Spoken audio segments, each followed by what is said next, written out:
Yeah, so let's start off with your background. How'd you get started in the real estate Yeah, business? so good question. I grew up here. I'm from Utah, Utah County. So for better or for worse, I'm a BYU fan. It's So just tough. got to state that, in the state. Yeah, And it is tough. we'll edit that part out. Yeah, So, it's tough.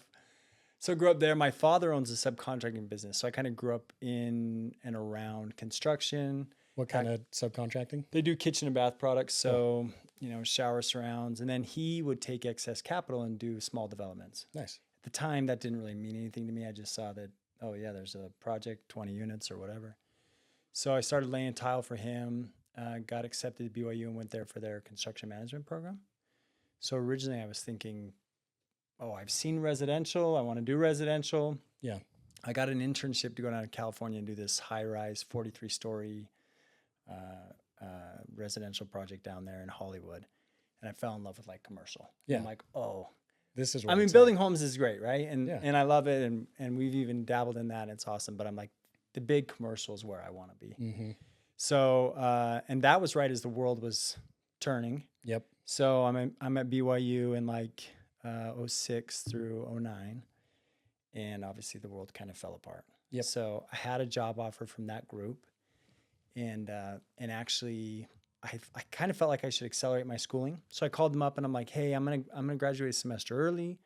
And they're like, yeah, that doesn't work. Have you been paying attention to the news? And I'm like, yeah, but I feel like this is right. And they're like, hey, call us if you change your mind. So I didn't.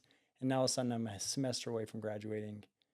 And I'm going, well, what am I going to do? Yep. Nobody's getting jobs. Yep. And so there was this posting with an international company called Skanska to do mission critical. And I didn't know what that meant. And I just learned about it a couple weeks yeah, ago. and I'm like, mission critical. Okay, this sounds, this is a big deal. So drove over, got the internship, and then that kind of started. And that was a data center, my very first data center. At the time, I remember I would tell people, they're like, what are you working on? I'm like, oh, I'm on a data center. And they're like, yeah, What's what's that? that? Yeah. And I'm like, well, it's like this place with servers. And even then it was different than now. Like, Yeah. time has changed. So anyway, that's kind of how I got into just the general construction industry, started on the construction side. And I'll kind of dive into that in a minute, but went for years that way and then kind of felt like I wanted to switch sides of the table. So started working on trying to get over on the developer side, got my master's up at the U. Was there a reason that you wanted to pivot? No, yeah, that's a great question. One of the things that as I've looked back, I think I had a lot of opportunities to work with great bosses, great projects, and great companies. So I kept getting rare opportunities to kind of accelerate my career. But there was this constant itch, and I actually didn't really fully understand what it was. But I was doing a project down on BYU campus, and I just kind of had this feeling like it was time to pivot, and I didn't exactly even know what that meant. So I started to look around and really felt like I wanted to own real estate. I always knew I wanted to own real estate. So then I just started dabbling and figuring out like, oh, like let's go educate myself on some of those knowledge gaps that I have. So jumped in with some great development companies, once again, great bosses, great opportunities, and then decided to pull out on my own. So What type of projects were you working on? Was it just like a variety of? yeah, so I did data centers for a number of years. I did those here in West Valley. Then I went and traveled all over Canada, doing stuff up in Canada for data centers. The firm I was with was doing them out all on the East Coast, and so we kind of had this traveling team.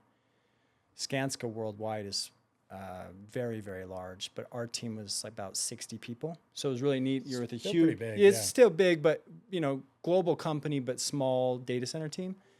And once again, just great bosses and great team around me. So I had that opportunity, but I did get burned out with the travel. So ended up coming back here to the state, worked for Zwick Construction, and once again, great company. They were on a growth trajectory, so I was lucky enough to get in with them. They gave me opportunities. I did multifamily, affordable housing. Was that like a PM role or what? Yep. Came in as a PM and did their first tax credit project. Oh, nice. So did that one like 39th South. Did another tax credit project for them. Ended up doing another multifamily, and then went down to BYU and ran a project at BYU. This is going to sound like a dumb question, but I know that LIHTC projects are different, obviously, on the developer side. How are they different on the construction side? Is it just more reporting? Yeah, more reporting. Cool. They're very structured, very rigorous, and we've done them as a developer too. So we've kind of been on that. Luckily enough, in the current with the Will Group, we've done that. But when when I was a GC, it's kind of business as normal with additional reporting, additional ratings. At the time too, when I got into it, LEED was kind of a big thing. I had become LEED accredited, and so was familiar with what that required. And the LIHTC program has similar requirements, and so it's a little bit more paperwork. Yeah. Okay. So then you were working for construction development, and then what made you decide you wanted to, kind do of your pivot own thing? more aggressively? Oh yeah, do my own thing. Geez, that's a great question. I had an opportunity kind of fall in my lap, and just decided to take a run at it. Is that like a deal that? Yeah, it was a deal. Okay. It was a deal in Salt Lake City. And I actually talked to my employer at the time, and we had a discussion about it. And then through those discussions, finally came to a point where I was like, I probably should go do this on my own. And so started the Will Group. At the time, it was actually two different entities that were doing. One was construction, one was development. Struggled to like brand that properly. Yeah, of course. And so then we kind of merge those together and call it the Will Group. So yeah, us as a firm, we're a vertically integrated developer. So we'll do all the way from land identification, entitlement through general contracting, and we'll wear the hats of both and all. So we'll do just development work, fee for somebody else, or even equity and hire a GC. And then same thing, we'll be a general for ourselves or for others. Are you most frequently like the developer and the GC, or do some people like want you to not be the GC for like a conflict of interest or something? We haven't had any conflict of interest. And the way we've done that is when we're wearing both hats, they are two separate companies now. And so they'll contract between them. And we actually run, as far as like when we're the GC for our own development deals, we'll run them open book. Yeah. And so our capital partners have access to the books. If there's savings, we actually give them back to the equity partners versus. It's very kind of you. Yeah. And we've made mistakes too. So we've, as the GC, we've said, hey, we kind of botched that one. We'll take that one. But it's been good. And once again, just surrounded with we've had great capital partners from day one, people that really supported us. And so that's huge, right? So did the Will Group start off like simultaneously development and construction at the exact same time? Yeah. Okay. So the story on that is I married a great woman, and Congrats. yeah. And I was like, hey, I think I want to go do this, and I want to be the developer. And she's like, what about general contracting? And I'm like, well, I've done that.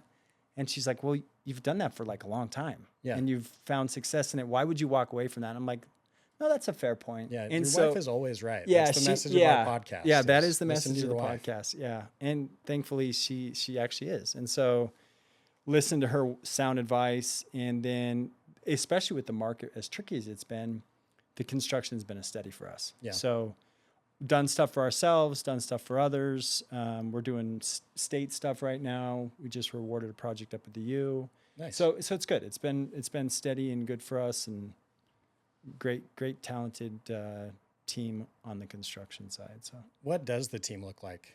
Like, is it just you? Is there no. dozens of So people? yeah, Yeah. the firm right now, I think we have 24 employees on the construction side of it. They are two separate entities, but we interface a lot together. We're trying to share knowledge, right? As we learn with our owner hat on, our developer hat, we're trying to share that with the GC and vice versa. And also being a small company, you wear lots of hats. Yeah. But on the GC side, we've got a couple PMs, superintendents, project engineers. We've got our COO he came from Jacobson, really strong background in pre-con. So he does a lot of the pre-construction for us. And then on the development side, we've actually grown quite a lot due to the national accounts, the data center stuff. Mm-hmm. So that's been good too. So we've grown there. So how does that work with are you putting on your developer hat with the data centers, and that's like for a fee, or how does that structure typically work? Yeah. So it's a loaded question there. We got great questions. So yeah, I'm sure get ready. we do. Yeah. So, well, to answer that one, let's go back to kind of the genesis of that, right? So I start in, I think it was 2008 in the data center space. Very different world then than it is today. I want to talk about that, Yeah. by the way. So let's come Okay, back to we'll that. come back to that because it's been really interesting to watch and see that. So played in that space for a while, loved every second, learned a ton from great people, great mentors, and then came back and kind of got out of the space. And then about 3 years ago, actually 4 years ago, I was studying some stuff on opportunity zones, and I just grabbed this sticky note and I'm like, find a way to get back into data centers. And I slapped it on my screen, kind of this, like, I don't know if you want to call it a vision board. And I didn't know what sticky note. Yeah, sticky note vision board. And I didn't know what that meant, but I just kind of had this itch. 3 years ago, one of my old bosses actually called me and said, hey, we're trying to come to Utah. We're having a hard time finding dirt. Would you be interested in helping us? I said, yes. And this was on the data center. Stuff. Yeah. So started working with them, and that's grown quite a bit. So, and then we've got a couple other clients that we provide similar services to. But essentially the gambit of work is, and we have different staff that focus on different things, but site identification, acquisition, entitlement, design, and then construction management. Mm-hmm. So we're not the contractor, but we're managing the contractor. So we're doing that all over the nation. We're in 9 different regions or 9 different states, I guess you could probably call it. And it's fast and furious. So let's talk about, I obviously, data centers, I think, are like a gold rush right now. Like the value that I've seen in some of these data center sites are just bonkers, like 10x what it would normally sell for. Yeah. So what do you need to have a data center site? Because you can't just like plop one anywhere. Yeah. So you obviously have to have a ton of power. Yeah, a ton of power. And it's changed. It's morphed and morphing. It's ever changing due to many different things. So once again, data centers, like the first data center I was reading was kind of back in the like 60s. Mm-hmm. And they didn't call it a data center. It was kind of a telecom facility. It was just one computer. Yeah, one computer, or even like data interconnects, right? Like, transferring the phone lines and things like that. In the 90s, they really started to pick up. And then in the early 2000s, you started seeing the larger, let's call them enterprise data centers. So be it your eBays or at the time, Facebook or any of those that had large data consumption to basically serve the web, right? Yeah. So it's kind of interesting. We live, everything we touch. I mean, even this, I'm sure this platform right here is going to go to some cloud, which is somebody's server in some building, data center, whether it's a co-location or an enterprise. And then everything we do and every day we live, we're actually consuming more. And that doesn't even address the whole new AI. Before AI took off, the data center or the data consumption was spiking. Mm-hmm. And you guys know, it's like cars 10 years ago, a little bit of interface, now completely and they're like driving computers. Yeah. And that all ties back at some point to a data center. I like when I die and if I get to heaven and I get to ask God some of my stats, I want to know how much data I consumed. Yeah. Because I'm just like, are you sure you online. do? Yeah. Are you sure you do? Yeah. Yeah, that's a good question. I never thought of that one when I get up there, but for sure. I wanted to watch the videos, which were probably on servers. Yeah, of course. No, but yeah, I mean, and it's crazy, and it goes up every day. And I think the funny thing about it is we all live it and we don't really realize it. Yeah. And then all of a sudden when my computer doesn't work, I'm so frustrated, or I can't access my files off the cloud. I'm frustrated, but yet then when you think we take it for granted, like, right? I can't believe this technology exists. Oh yeah, like, it's crazy. Yeah. We're interconnected in the world, and we're changing a document together, and that's all via some data center somewhere. Yeah, doing it instantaneously, basically. Like someone could be listening to this podcast in a car in like the middle of nowhere. Yeah, like it's fascinating. Yeah, it's super cool. And so I don't remember the exact question you asked, but it's changing. And so when I first was in the space, the enterprise data centers we were doing. So there's kind of different, and you may already know all this, there's kind of different types of data centers. You've got co-location, which is essentially kind of like multiple parties will be in one building, whether they're in a single rack or they're in a dedicated section of the building. And then the enterprises are like the large facilities just for one client. Like a Meta. Like a Meta, yeah. You've got the big one that's been in the news here locally is the Meta one down in Eagle Mountain, right? Yep. Huge facility. It's like 300 acres or something. Yeah, 300 acres. I don't remember the power on it. It's north of a gigawatt, I'm sure. And then they've got multiple phases, and it's just ginormous. And it's all Meta, and it's the Meta way. They have their design criteria, and they go deploy those all over the nation. And then you've got others like in the state, names that are relevant in the state are Aligned, Nova, DataBank. And those are more of your co-location. Even those two, though, we've seen trends where they all kind of have their Rolodex of clients. And I don't know exactly who theirs are, but each one of them kind of knows certain players in the space. Yeah. And as you know, data center developer X goes to said location, they usually have those tenants follow them. So it's kind of interesting in that way. The buildings are very tenant specific. They're not so much like an industrial building where you just go stand it up and it works for most. Yeah, and it works for most clients, right? Data centers are very, very different, and so you'll see that it's just different to stand up that asset. It's more complicated. How are they different? Because like in my mind, I've never been to a data center, but I just assume you've just got like a wall of servers, like the end of Indiana Jones. So we've seen over the years that it's mainly driven by client design and client interest. So they all have different levels of reliability, redundancy. They have different levels of security. Like we just finished one that certain areas of the building have to be all ballistically rated.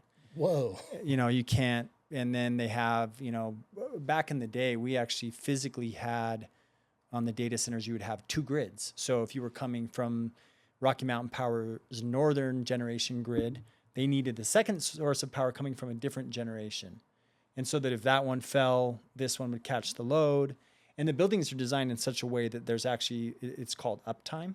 So there's calculations based on the tier of data center on what the uptime rating is. So, and basically the concept is, imagine you and I were bidding on something on eBay and you're in first place. And if the server goes down in the final couple seconds, imagine the lost revenue, frustrated clients. So the data center has the ability that grid drops, batteries will catch the power, sync up the power, and transfer to a different grid, transfer the generators.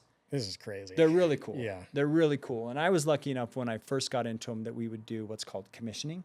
So we would basically go out and kick the tires of the building. We'd fail something and you'd watch the batteries catch the power and transfer. You'd watch the gens kick on, and then they have redundancy. So maybe the facility needs to run on 6 generators and there's 8. So that if one's down or one's in service, the other ones can run. It's pretty cool.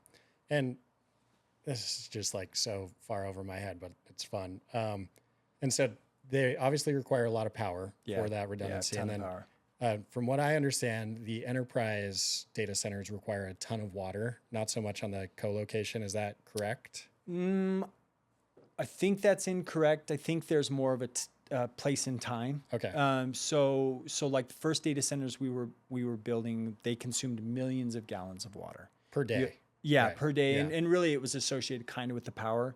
X amount of power required X amount of water to provide the cooling. So is it more power equals more water? Yeah, for sure, right? Because the idea is the servers essentially, imagine your computer when you're really cramming all the RAM, starts to heat up a little bit.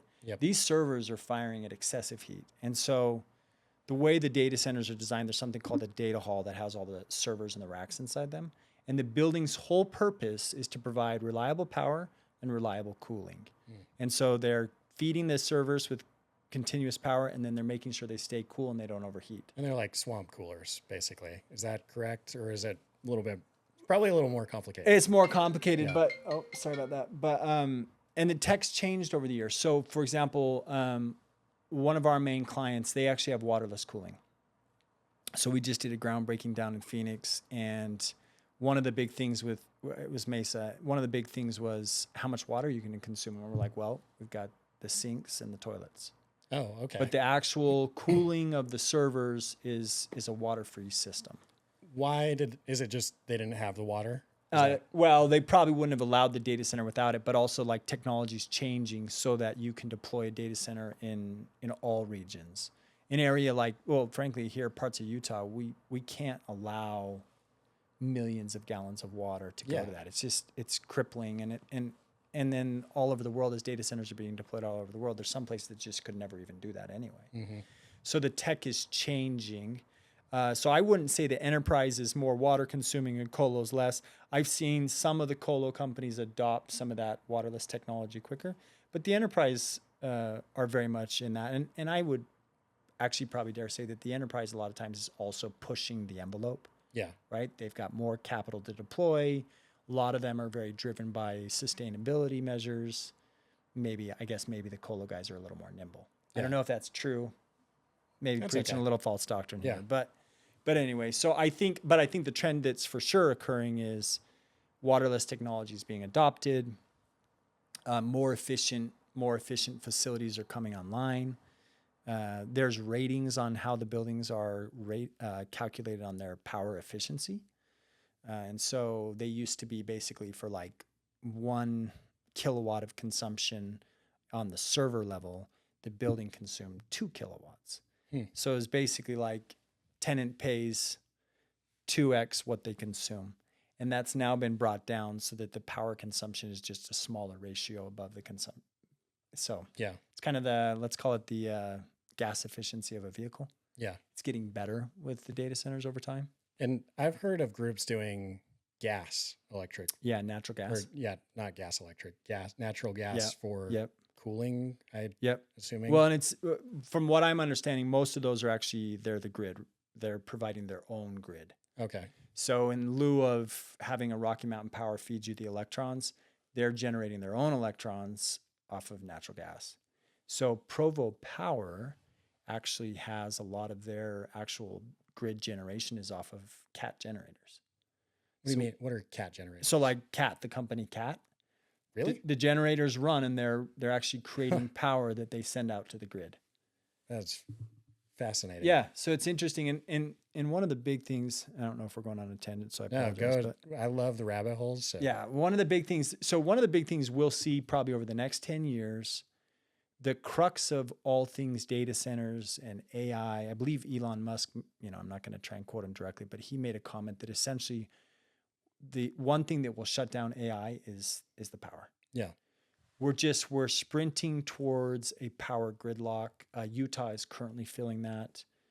There's been rumors that Rocky Mountain's kind of cried mercy. We've seen other power groups do that too. And essentially what happened is they do these forecasts and planning, in 2020, they're forecasting what they need in 2024, but the demand spikes so aggressively, you just can't feed that need. When you say they cried mercy, they said no more. Like we're centers. out, we're out of power. Yeah. We can't give you more. Oh, and in order to give you more, we have to go build a some dollar amount generation plant that takes, we have to go through the approval process, then we have to get the funding, and then it takes X amount of years to build it. And so you're watching some of the bigger data center developers are coming in, they're standing up their own generation, be it through natural gas generators. And then when the grid gets to them, they'll either keep those or they'll abandon them. So people are getting creative. Those guys. There's stuff in the news about nuclear coming online. Amazon just bought like an old defunct nuclear place. I don't know anything about nuclear. I've heard it's great though. So supposedly, yeah. I think if you want to make millions, go figure out how to build mini nukes at each site. We will transition this podcast from real estate to nuclear power. Okay, great. And it will be over both of our heads, but we'll just try. Okay. So I'm going to say it's basically impossible to get a site under Rocky Mountain Power jurisdiction today. Do you think that's, if you want to deliver in the next 5 years, do you think that's correct? Well, that's kind of a loaded question. Yep. Because it depends what size of site, how much power, et cetera, et cetera. For the larger groups, it is very, very difficult. The grid is kind of tapped out to my understanding. So if Rocky Mountain wants to tell me otherwise, that's fine. But they listen to the podcast. There you go. I'm sure they do. But there are other things. There's other avenues, and Rocky Mountain's trying to find other ways to bring power to the grid, be it renewables, be it there's something called wheeling power. So let's pretend that in Portland or Washington, they have excess power. They can bring it down through the transmission lines to Rocky Mountain. So Rocky Mountain, from what I understand, is working aggressively to try and solve the problem. But I have heard rumors that if you showed up tomorrow and said, hey, run a study for us on 100 megawatts in central Salt Lake County, you probably won't make a lot of headway. Okay. Because they're just kind of tapped out. What type of studies do you need? Like, if I want to go build a data center, I have 100 acres. We'll say it has overhead power lines of whatever kilovolts that you need. Yeah. How do you even get started? Do you just call Rocky Mountain Power and say, hey, I want to build a data center? Yeah. Can you help me out? It's probably a good place to start. Yeah. One thing that's interesting is you may see a substation down the road. You may see transmission lines, and those are all good indicators, but they actually don't tell you what Rocky Mountain has available. That substation could be tapped out, right? Yeah. So the first thing in any market, not just Rocky Mountain, is usually what they'll call like a system impact study. So you go in there, you need to control the land. You go in and say, we control said parcel. We want to build X, a facility that needs this amount of power by this date. And then they'll go run the analytics and say, Nope. okay, Tanner. Well, we can, and well, they're a service provider, so they'll get you the power. It just may not marry up with when you need it. Okay. So you're watching, like in other markets, you're watching groups buy the land, and it may land. The power may arrive in 10 years, but that's okay. They know that they'll just make that work. So they build one facility, they wait for the remaining power, and they build the second facility at said time. Okay. We actually had a question from a listener on this topic. So if you have a site that maybe you just don't have, you could build one data center on today. Yeah. And then in the future, you think there's going to be a lot of demand. How do they calculate like this is so far over my head. I'm trying my best here, but how do you calculate how much power you can actually get from these companies? Like, is it how much you can get from like the power of their service provider? Yeah. Like, is it, hey, we need 75 megawatts in 6 months and then we plan on adding more? Like, can they just say no at any time, or is it, how does that work? Yeah. So what they'll call that, what a power company will call that, is your load ramp. And basically it's trying to say, hey, we need this amount of power. Let's say over the next 10 years, we want to get to 100 megawatts of power. Yep. They'll say, okay, great, Tanner, what's your load ramp? And what they're asking you is, when do you need the 100? Do you need it immediately? Do you need 20 now, 20 later? And so they want to see that. And depending on how you respond to that question, they go run the analytics and they say, sure, we can give you 20 at this time because of XYZ. We upgrade the system. You're good to go. But we can't get the remaining until said date. Okay. And nationally, it's interesting. So we've interfaced with a lot of different power companies, and they're not all created equal.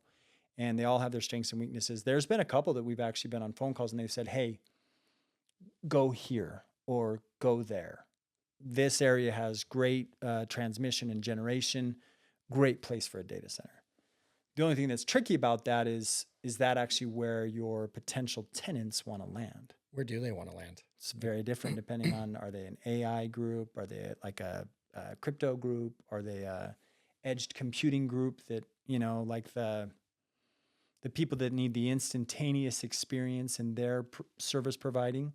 They want to be closer to the public. Those that are just crunching crypto, they can be out in the boonies, right? Okay. Out in the rural areas. And so it's very different, and not all are created equal, and those tenant profiles are different.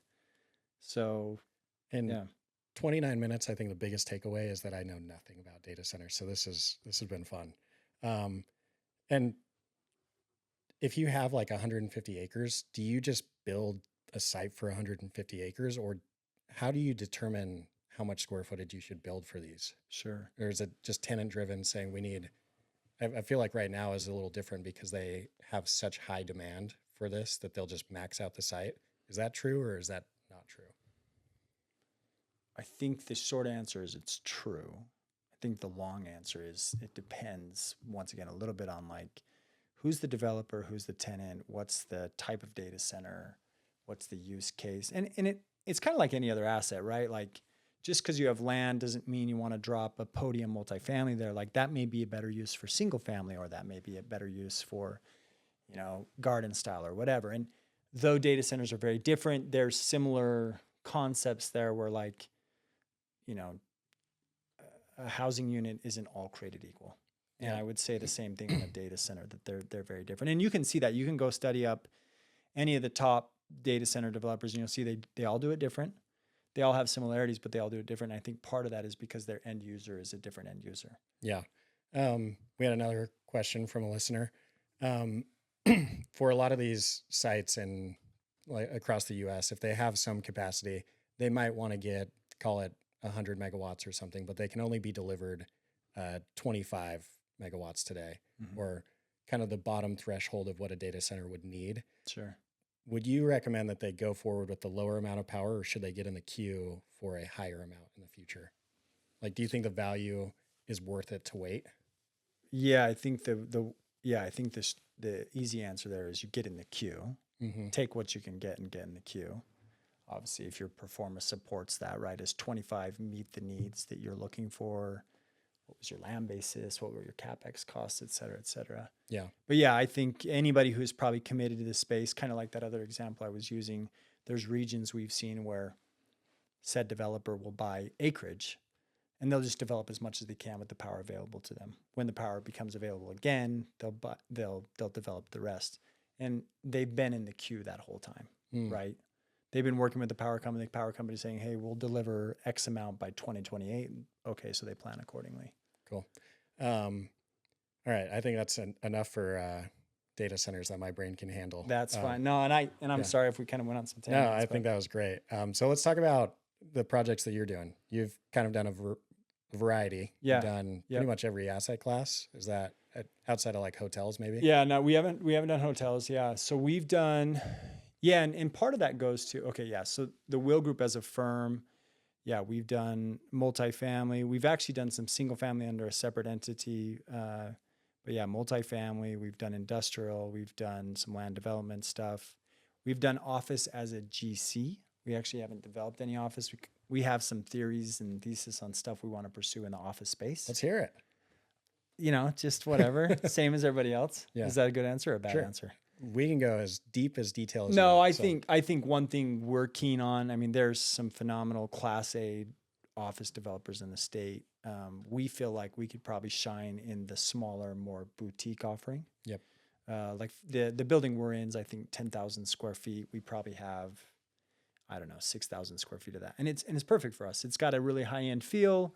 It's not the huge Class A building. And so we actually feel like those have a bright future. I like your office, by the way. I don't know if I've told you that. Thank you. Yeah, I mean, it works, right? Yeah. It feels somewhat personable, but it also feels like it's got some class to it. I think the problem with like the 1980s, 200,000 square foot floor plates is they feel a lot like a prison. Oh yeah, and for sure. The smaller floor plates, it's like, I actually want to be there. Yeah. Like it's nice. Well, and what's interesting, so go drive around this valley and Utah Valley, and you've got like the circa 1990s smaller footprint buildings, and they're all full. They're just completely full. Whether they're medical or not, they're all full. So we believe it. And there's actually some developers currently doing it, and they're doing a great job, great designs.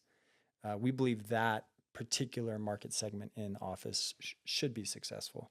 Would you ever buy existing assets, office included, or are you just a developer? Like, how do you think about that? I think we would. I think because we have the construction in-house, that's probably it's a pretty easy bridge to cross. We have looked at a lot. We've never moved on one.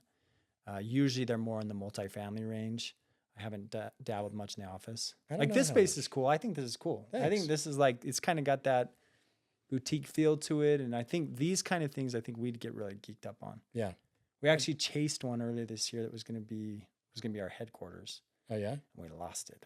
We lost by just a little bit. It's the divergence in office is just, it blows my mind. Like you'll see stuff lease for $18 a foot, and then you'll see stuff sell for $18 a foot. Yeah. I'm like, this makes no sense. Yeah, to me. yeah. So, but okay. So do you have like a favorite out of all of those assets? Like if I said you have to pick one asset class to build for the rest of your life for the next 10 years, like which one would you choose? Ooh.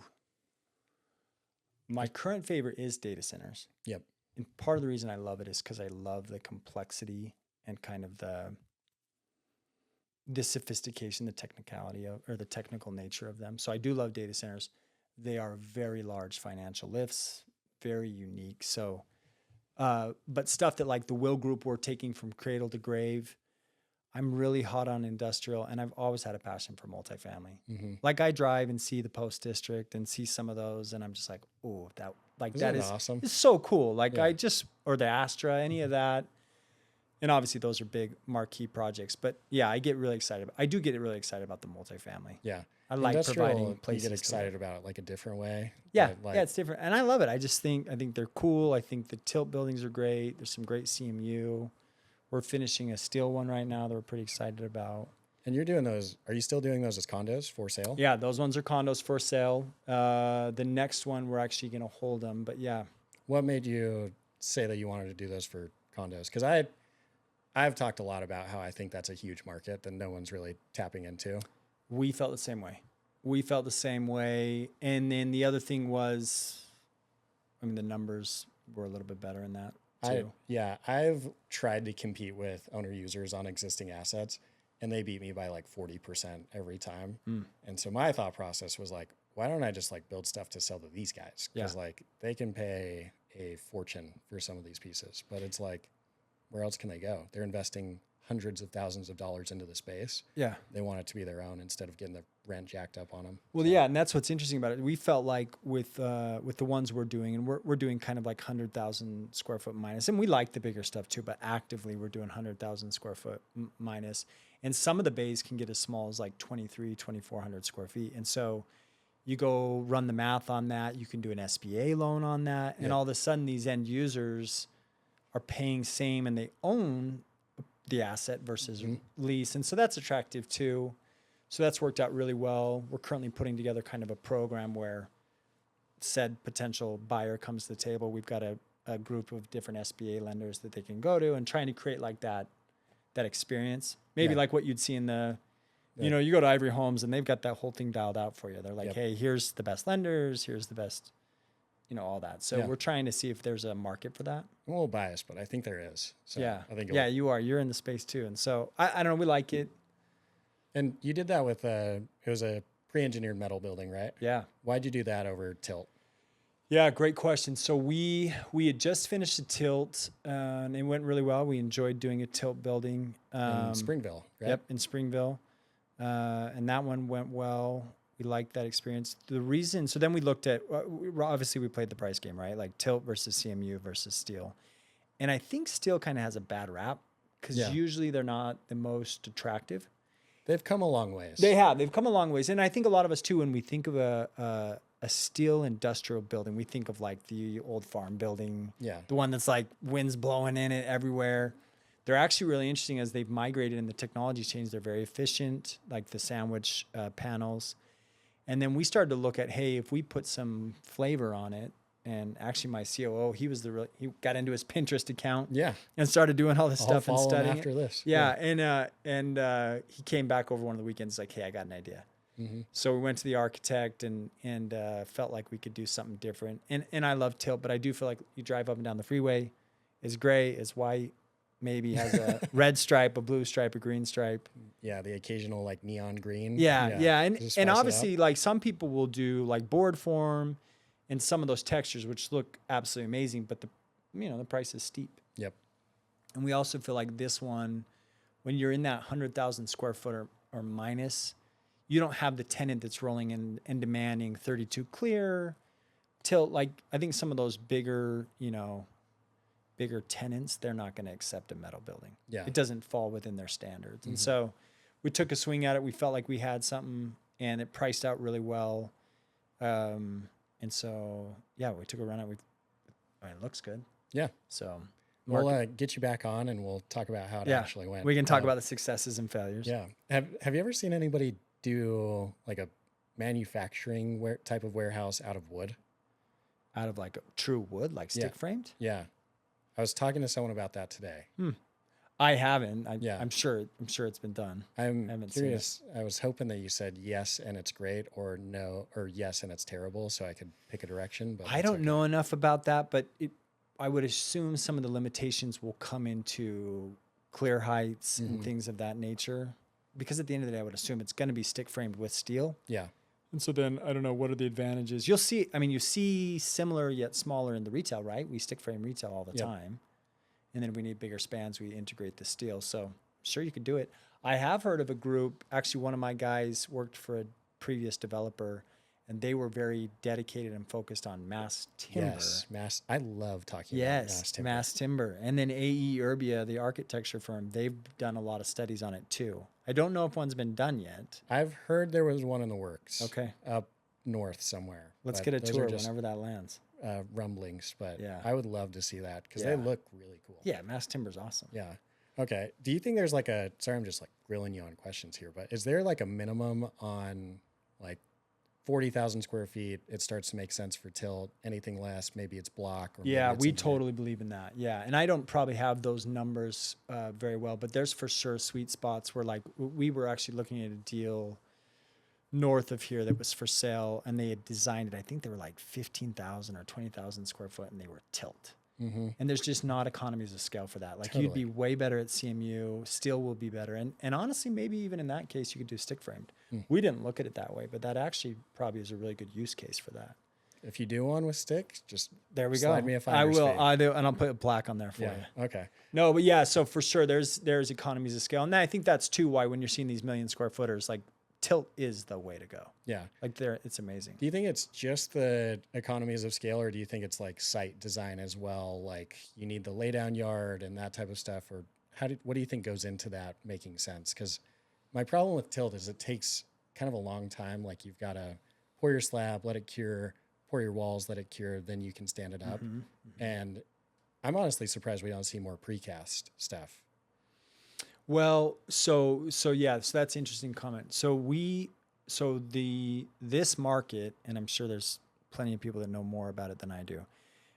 The Utah market is very strong in the tilt, and we do have some good precast groups, but I think it's a very small few. Other markets, like for example, we're in Columbus on a data center, and that one we're actually doing precast because tilt is a little bit, it's not foreign to them, but it's majority of buildings out there are precast. Do you know why? So I do think that's market specific. I don't know if it's just here we've got 2-3 reliable subs and they're booked for years out. I don't know all the reasons. But I do know that the Utah market is obviously very strong in tilt and precast is used less, where other markets are the opposite. Yeah. I just think that like it is a very compelling pitch. Like you can get started very quickly, bring them, stand them on site. Yeah, which like, would be awesome. I talked to a group like 2 weeks ago, and I was like, "This sounds awesome. I want to do this." So, yeah. Okay. So you should start a trend. Let's do it. Yeah, So, go for it. So on the apartment side, are you doing mostly podium style, townhomes, garden style? Like what? We've been looking, a lot of the stuff we've been looking at are towns. We would probably, just like every single person, we would love all surface parked garden style. The urban planner's arch nemesis. Yeah, but yet like those cash flow very well. Yeah. We've worked on a couple podium style, but the stuff we're actually looking at and analyzing right now that we'd like to put in place in 25 or start in 25. Currently a lot of towns, 3-4 story garden walk-ups. We don't have any podiums that we're looking at right now. I've never really given it a good shot at podium. I've just heard too many horror stories on it of just the time that it takes. And yeah, it's there's obviously a great need for them. And Yeah. they're very relevant in certain places that are land constrained and you have the ability to go vertical. I mean, like we mentioned earlier, the Post and some of those great examples of really good jobs done well. But then you get more into the suburban areas and they just don't pencil anymore. Yeah. So the rents aren't there, et cetera, et cetera. Yeah. What are your long-term plans? Like, do you want to be the next Blackstone, KKR, Starwood, or do you just want to keep doing like these projects that you're doing, maybe get more involved in the data center stuff? Yeah, I think as we've talked kind of our executive leadership about where we want to be as a firm, like the GC side, we'd kind of like to be a mid-market GC, $200-300 million annual gross revenue. As a developer, I don't think we've ever put a cap on where we want to go.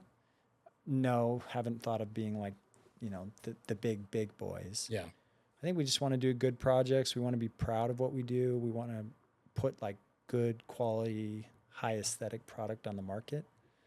But I don't have like that end goal, like, oh, once we hit this threshold, we're done or we've arrived. I think we just want to play in the space. We love Utah, very passionate about Utah. We do like outside the state. Really enjoyed traveling the nation. We've been very fortunate on that. But so yeah. Yeah. Okay. So want to talk more about construction because I'm always trying to learn about construction. Yeah. You work with a lot of great developers. Do you see any like common traits that they have? Like they are very, like they know a lot about construction themselves, or they're more humble and they lean on your expertise. What kind of traits do you see from like really good developers? So I think in the state, one of the things I've seen is some of your large developers have brought in-house expertise. And without naming names, there's some key, very large groups that have like a a construction director. I don't know exact title. Yeah. And those individuals have come from the Oaklands and the Jacobsons, and they're very seasoned. And so I think that's been a very powerful and good strategic move. They bring a lot of intelligence to that development firm. Because what's interesting, and you know this, but like you go look at your pro forma, 60, 70% of your costs are construction. Yeah. If you missed by 10%, Yeah, it's not good. right. And I actually do believe, unfortunately, I think contractors over the years have gotten kind of a bad rap. Most contractors are seeking the good of the owner. Mm-hmm. They're trying to be, respectful. And in most situations I've been in, like they're trying to understand what the owner wants and they're trying to please the owner. Obviously, there's issues, there's mistakes, there sometimes can be legal, but I do feel like contractors do want the best for the owner, and so that's good at least. But I think some of the developers, we've seen a lot in the state, they've got that key director, and I think that's really good. We've seen a different trend. I don't know if it's different, but we've seen on some of the national platform, some of the larger developers are actually outsourcing. So you're seeing a lot of construction management services. So, and then that's part of what we're providing is that construction management or development representative, development advisor role. So we're coming in, we're taking our construction experience, working with the developer and communicating and directing the GC. And I think that actually there's a lot of that. There's a lot of need for that in the market. I agree 100%. We just had a owner's rep on the podcast. So I want to hear your point of view from this. So we'll say I'm from New York City. I came here, I said, I love Salt Lake. I want to build 300 apartments. Yeah. I come to you and I say, I want help doing this. What services are you providing? Well, yeah. So another loaded question. Well, and I think the answer depends on what said client needs. Yeah. And I think that a good owner's representative can take them truly from the beginning to the end. Mm-hmm. I've seen some very talented individuals that I've worked with over the years where they come in and they take it, let's say, from like kind of design phase through permitting and then through construction. They'll direct the designers, manage the designers, hire the GC, and then run the project. Or not, the GC's running the project, but they'll interface. All the pay apps, all the OACs, and a couple individuals that I can think of like wicked smart, mm-hmm. Very detail oriented. They can go in, they know their unit rates on lumber or concrete or whatever, and they represent the owner really, really well. And it's a very powerful ally. And honestly, even as a GC too, when I was back in the day as a GC, to have that person managing me was actually really nice. Yeah. Sure, they maybe asked the hard questions, but once I learned what they needed, it actually was really good to be able to kind of just work through the project with them. Yeah. Construction, I think, doesn't get enough credit for how difficult it can be and how complex it can be. At the end of the day, it's like sticks and bricks for the most part, but there are a lot of moving parts. And in today's environment specifically, if you're not building like a very, very, very efficient building, like you're not making any money. Yeah, so. Totally agree. And I think, once again, we're surrounded by a lot of talent in the state. There's a lot of talented firms that are doing cool stuff. A lot of developers that are bringing unique product to the market that the GCs get to perform on, right? You just had the mass timber building go up. Some of the stuff the church is doing downtown is actually like they're creating new processes and engineering that didn't exist before. Yeah. And so that's really cool. As a GC, yes, that's complicated and challenging, but it's also very rewarding. Yeah. On the owner's rep stuff, how do you recommend, like, if I'm that guy from New York, how do you compensate an owner's rep? Do you give him a piece of the upside? Do you pay him hourly? Of course flat you give him fee? upside. Of course. Yeah, of course. We've seen that there's kind of a market rate. Obviously, it depends what asset you're managing, but there's kind of a market rate that's being established out there. Probably very contingent on tasks that are performed, but I have heard percentages being thrown out. I haven't seen as much as that, like almost like think of a developer fee or whatever. Yeah. I've heard of those. I haven't seen those in contract anywhere. So a lot of the stuff we're doing is fee-based, negotiated based on the needs of the client. Cool. So this was a blast. Yeah, thanks for coming this is on. cool. Man. These are comfy chairs. Yeah, thank you. And we'll come if if it was legal, we would come toward some of the data centers, but I've heard it's pretty tough to get in. It is tough. It's tough. And like, we can't tell you who, yeah, everything's coded and everything's tough. But sometimes you can get in early enough before a tenant is occupied and you can see them. So if I can, you let me know. Yeah. Yeah. When we get ours going and we can let people in, we'll let you come see it. So cool. They're cool. Awesome. They're fun. So Okay. Thanks, man. Thank you. Appreciate it.